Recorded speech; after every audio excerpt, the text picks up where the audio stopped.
اب لا جہاں نہیں میں آ رہا ہے وہاں پہ لیار میں وہ ضرور کے ترجمے میں ہو جائے گی بات. لا یرجونا نہیں ہوگا، لا یرجونا. یہ دو کیا تقریباً کافی لڑکیوں کو یہ پڑھایا ہے تو وہ یہی مین غلطیاں بہت زیادہ ہوتی ہیں. تو یہ میں نے ترجمے کے ساتھ آپ کو سمجھایا ہے، تو آئندہ آپ نے اس کی احتیاط کرنی ہے کہ آپ نے اس لفظ کو جلدی ہرگز نہیں پڑھنا ہے. اس کے علاوہ یہاں پہ لفظ آ رہا ہے کیف الف زبر کیا، اور یہاں پر آ رہا ہے کاف زبر کا. یہ ہے کاف الف زبر کا اور یہ ہے کاف زبر کا. اس کا میننگ اور ہے، اس کا اور ہے.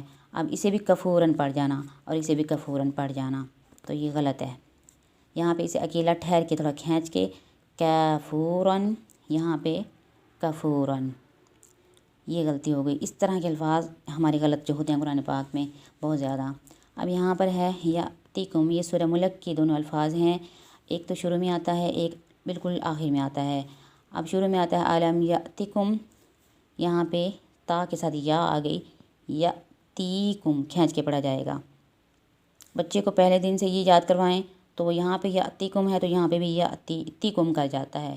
اگر یاتیکم صحیح کروائیں تو اسے تیکم کی جگہ پہ بھی تیکم کر جاتا ہے. یہ بڑی لڑکیوں کو سمجھا رہی ہوں کہ آپ کا ماؤں کو سمجھا رہی ہوں کہ اگر آپ کا بچہ یہ غلطی کر رہا ہے تو ان کو کیسے آپ نے صحیح کروانی ہے. یہاں پہ زیر ہے، تکم جلدی سے پڑھا جائے گا یا تکم، اور یہاں پہ یا آ رہی ہے ساتھ تا یا زیر تی، یا تی کم پڑھا جائے گا یہاں پہ. اور دوسرا یہاں پہ ایک لفظ یہ ہے کہ فی ہی، یہ دیکھنے میں بہت ایزی لگ رہا ہے لفظ، ہر بندہ یہی کہتا ہے کہ ہمارا یہ لفظ صحیح ہوتا ہے. اب اما پارے کی پہلی سورہ میں آتا ہے کہ الذی ہم فیہ مختلفون. اب پڑھنے والے یوں پڑھتے ہیں الذی ہم فیہ مختلفون. فیہ کیا ہوتا ہے؟ وہ یہ لفظ ہوگا. اب ان دونوں میں لکھنے میں دیکھیں کیا فرق ہے اور پڑھنے میں دیکھیں کیا فرق ہے. یہاں پہ یا آ رہی ہے فا کے ساتھ، فا کھینچی جائے گی، ہا کے نیچے زیر ہے یہ نہیں کھینچی جائے گی. فی ہی، اس کو پھر علیحدہ سے یاد کروایا جاتا ہے بچوں کو کہ پریکٹس کریں اچھی طرح پورا پڑھنے کی. فی ہی، نہ کہ اسے فی ہی ایسے پڑھیں، ہا کو کھینچ دینا فا کو نہ کھینچنا. تو یہ اس تختی کا یہ غلطی بہت زیادہ ہوتی ہے. فی ہی نہیں کرنا، فی ہی. اور یہ لفظ ہے فی ہا، یہ بھی حال ہی میں ایک پڑھنے والے بندے کا دیکھا ہے کہ اس نے بھی فہا جلدی میں فہا. اب فہا کیا ہوگا یہ آپ خود دیکھیں، یہ فہا یہ ہوگا. یہ ان دونوں کے لکھنے میں فرق ہے تو پڑھنے میں فرق ہونا چاہیے ہمارا. فہا نہیں فی ہا ایسے پڑھا جائے گا. اور ایک لفظ ہے اذا. اب اذا جو ہے آپ اس صورت کو دیکھ لیں کہ اذا جاء نصر اللہ والفتح. اب اس صورت کو پڑھنے کا انداز کیا ہوتا ہے؟ اذا جاء، اذا جاء نہیں ہوگا، اذا جاء ایسے کر کے. اذا الف یہ اگنور نہیں کرنا ہے، آپ نے یہ پڑھنا ہے. اذا لفظ نہیں ہوتا، یہ اذا ہوتا ہے. اذا جو ہوگا وہ یہ لفظ ہوگا اذا، یہ ہے. تو اس میں فرق کیا ہے؟ الف ہم چھوڑ دیتے ہیں تو اذا کا مطلب اور اذا کا مطلب اور ہوگا. اور ایسے ہی ولیکن لفظ کو ولیکن، جیسے یہ واو لام الف آ رہا ہے تو یہ ولا ہے، لام پہ کھڑا زبر آ رہا ہے تو یہ بھی ولا ہے، لیکن اسے ولیکن ایسے پڑھنا یہ بھی غلط ہے. تو اس تختی کے یہ الفاظ قرآن پاک میں اس طرح سے غلط ہوتے ہیں. کچھ تو کسی کو تو معلوم نہیں اس وجہ سے غلط ہوتے ہیں، اور لیکن کچھ ایسے ہیں کہ جو جلد بازی میں یہ الف والی تختی، واو مدہ والی تختی یا مدہ والی تختی اگنور ہو کے لفظ غلط ہوتے ہیں، ترجمہ بھی غلط ہو جاتا ہے. تو آئندہ سے احتیاط کریں آپ لوگ. اب ایک لفظ بہت زیادہ جو غلط ہوتا ہے آج ہی یہ بھی میں نے سنا. اب لفظ ہے آیاتن. اب یہاں پہ آ رہی ہے کھڑا زبر آ رہا ہے اور الف پہ بھی کھڑا زبر ہے، تو ایک پہ آپ کھینچو تو ایک پہ نہ کھینچو تو یہ کیا ہے؟ یہ نہ سمجھی کی بات ہے اور جلد بازی کی بات ہے ہماری. اب ہمیں ایک چیز کا پتہ ہے آیات یہاں پہ مطلب آ رہا ہے نشانی جمع میں استعمال ہو رہا ہے لفظ، وہاں پہ آیت کریں تو آیت میں کیا ہوتا ہے؟ وہ تو ایک آیت کی بات ہو رہی ہے، ایک نشانی کی بات ہو رہی ہے. آیات جمع میں آتا ہے ترجمے میں، آیت جو ہوتا ہے یا آیتن، آیتن یا پہ زبر تا کے نیچے دو زیر. تو یہ ہے ایک آیت میں اور یہ ہے جمع میں آیات. تو آیاتن، آیاتن چھوٹی تا کے پیچھے جو لفظ ہوتا ہے وہ ہمیشہ جلدی سے پڑھا جاتا ہے، نہ کہ یا کھینچ کے پڑھا جائے. یہ بہت زیادہ غلطی ہوتی ہے قرآن پاک میں. یہ ابھی آگے جا کر بھی ہوگی ہماری بات، لیکن کیا ہے کہ یہاں پہ فی الحال میں اس تختی کے حوالے سے آپ کو سمجھا رہی ہوں کہ یہ تختی اور جو کھڑا زبر ہے یہ بھی کھینچ کے پڑھی جاتی ہے ایک الف کے برابر. یہ ایک جیسی ہیں تقریباً. کھڑا زبر ہوگا تو وہ بھی کھینچ کے پڑھنا ہے. جس لفظ کے آگے الف ہوگا وہ بھی تھوڑا سا کھینچ کے پڑھنا ہے. اور جس کے نیچے کھڑا زیر ہوگا اور جس کے ساتھ آگے یا ہوگی تو وہ بھی تھوڑا کھینچ کے پڑھا جاتا ہے. اور جس پہ الٹا پیش ہوگا وہ بھی کھینچ کے تھوڑا پڑھا جاتا ہے. اور جس کے ساتھ واو ہوگا پیچھے پیش ہوگا وہ بھی کھینچ کے پڑھا جائے گا. یہ تختی اس طرح سے استعمال ہوتی ہے قرآن پاک میں. اور غلطیاں کس طرح ہوتی ہیں یہ آپ نے ابھی اس ویڈیو میں دیکھ لی ہیں. تو آپ سے ایک بار پھر میری گزارش ہے کہ آپ لوگ اس ویڈیو کو ڈاؤن لوڈ کر کے آگے ضرور شیئر کرنا ہے. کسی کا ایک لفظ بھی ٹھیک ہو گیا تو آپ کے لیے صدقہ جاریہ ہوگا. یہاں پہ یہ بات ختم کرتے ہیں. ویڈیو بہت لمبی ہو گئی ہے. دعاؤں میں یاد رکھنا ہے. سبحانک اللہم و بحمدک اشہد ان لا الہ الا انت استغفرک و اتوب الیک. السلام علیکم ورحمۃ اللہ وبرکاتہ.